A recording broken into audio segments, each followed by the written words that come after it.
If you want a PlayStation 5, the struggle is real. And I was not somebody who thought I would pick up a PlayStation 5 anytime soon.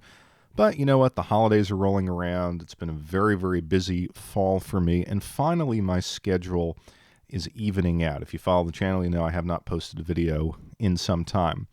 So, as someone who's always collected all of the consoles, I thought, well, now maybe it's time to get a PlayStation 5. And I knew it would be hard, but I didn't know it would be this hard.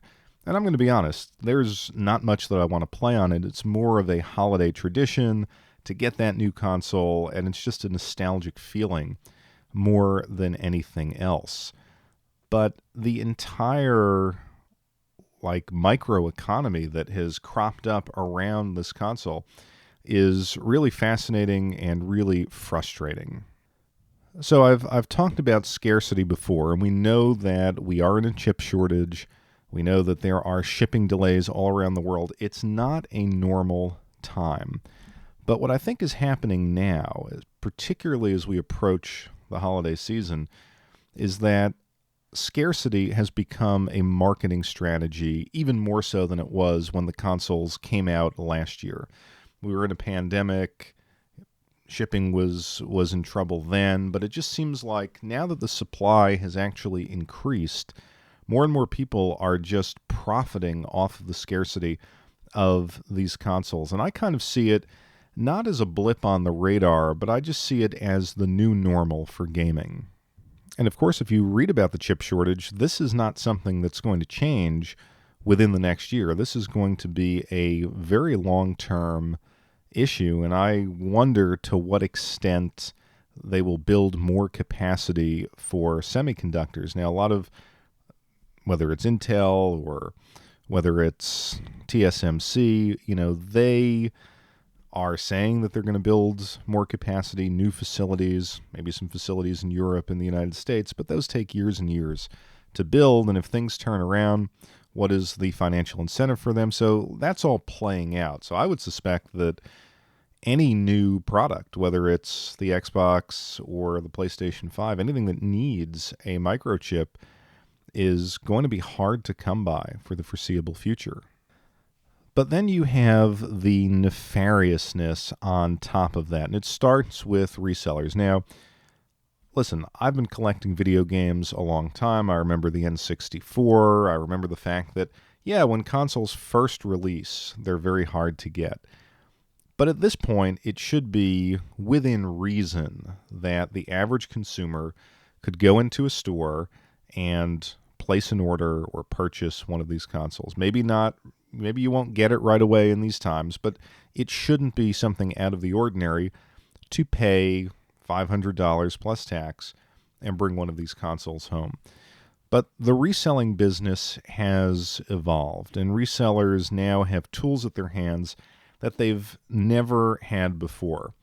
So to give you an example, I was like, well, hey, if the resellers are using bots to buy a PlayStation 5, why can't I use a bot to buy a PlayStation 5? Well, the cost of entry for at least a bot program called Stellar.io was the actual price difference between the retail price of the PlayStation 5 and what they were going for at the time, which was about $800 and some dollars. So it was $300 to get the bot plus $30 a month. But if you kind of follow it online, you see how these bots work. I mean, this is not just some small program that people are using, some script. I mean, this seemed like a really robust program where no matter what the requirements of the retailer were, people were showing hundreds of checkouts seemingly on social media using these bots. And at least the people who developed Stellar.io, they had a tweet, and they came out and said, we feel sorry for all the parents, but guess what? Our bot works, and your price on the PlayStation 5 is $800. And so when you have technology like that, I mean, you can extend a crisis of scarcity. I mean, if people have the cash to constantly buy up the supply of these products whenever they come on the market, I don't see a time when this is going to ease up. Now, yes, if they were available, if you could walk into a Walmart and buy it, that would hurt them.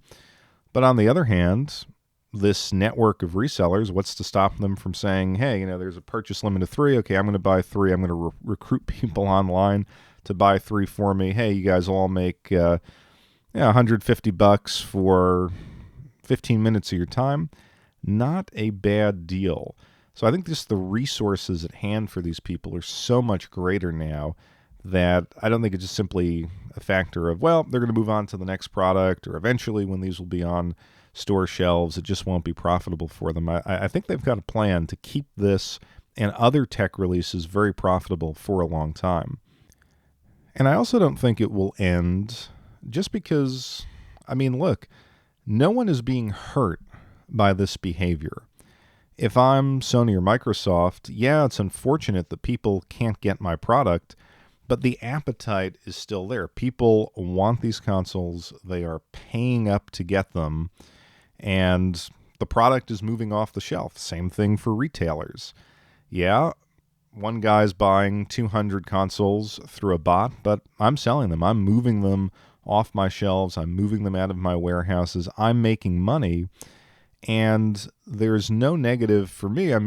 Yeah, people could be angry that Walmart's website isn't working or that the Best Buy website isn't working. But, are you going to not buy your groceries, say, at Walmart because you couldn't get a PlayStation 5? Or if Best Buy has a deal on a dishwasher and it's the best deal on the dishwasher, are you going to pay more just to spite them because they let bots buy up their supply of PlayStation 5s? I think there's really no penalty for the retailers, so the resellers will just have at it. Now, beyond that, you have retailers who are actually using the scarcity of the PlayStation 5 to drive business to subscription models like Walmart Plus. GameStop has one. I forget what that's called. But if you want one of these scarce consoles, you're going to have to subscribe to some additional service, or you're going to have it bundled with shit you don't want. I've seen PlayStation 5 bundled with third-party chargers, with gaming chairs. Anything they can't move, any stock that is costing them money to warehouse, they're going to bundle with a PlayStation 5. And thus, even though you're getting it from a retailer, your cost is going to be in the $800 and $900 range, or you're going to have to subscribe and pay an extra, $100, $200 a year for one of these subscription services. Best Buy is the perfect example. Their Tech Plus, whatever they call it, subscription is $200. Walmart Plus is $100. Amazon Prime is, I think, up to $120. GameStop has the best one, incidentally, because I signed up for that, stupidly, to see if I could buy a PlayStation 5, and I think it might have been $20 a year or something like that. So if people are willing to pay this, you're going to be getting all sorts of package deals, and the $500 price point will become more and more difficult to find. And if that weren't enough, you have an entire cottage industry that is cropped up around the scarcity of these products. People are building their brand off of scarcity. Perfect example, the guy on Twitter, Matt Swider, there's a couple of other people, Supply Ninja. These are people who are ostensibly helping the average consumer to get these products. They've gamified the scarcity. They've gamified the wasting of your time that it takes to get these consoles. And their vested interest, whether they're going to admit it or not, is that these things are, they are never available. You're always going to need that insider to kind of give you the tips on how to purchase these things. Now, Swider apparently has launched his own subscription-based website on Substack, I think. People are going to use these things to drive business to themselves, and that's a whole other aspect of this that I don't think is going to dry up. But in the end, there are two guilty parties here. guilty party number one, the consumer, the people who have shown that, you know what, they're going to go out there and pay $800, $1,000, $1,500 even for a product that has an MSRP of $500. As long as people are willing to do that and they can't delay gratification, the resellers, retailers, and manufacturers win. But beyond that, it is the manufacturer who also is a guilty party in this, because they could curate their brand a little bit better. I mean, imagine if Sony and Microsoft had said this: "Dear fans and dear parents, we are deeply sorry to inform you that due to the pandemic and supply chain constraints, we cannot provide a PlayStation 5 and an Xbox Series X to everyone who wants them. But we will get there as things improve. So for Christmas 2021, we are giving you a very reduced price, or dare I say free, but they're not going to do it for free. But let's say November, December, January, we're going to make PlayStation Plus and Game Pass $5 for the 3 months. So come on to our service, enjoy a holiday season of gaming, and if you do that, we're going to have a reservation system so that in 2022, when we have the supply, you will get your console."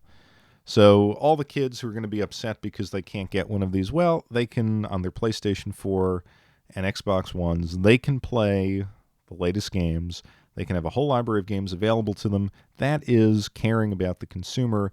That is throwing out a little cheer in a very dreary world. But instead of doing that, they have allowed themselves to benefit from the scarcity, build mindshare, and allow a cottage industry of people to make a ton of money off of these products.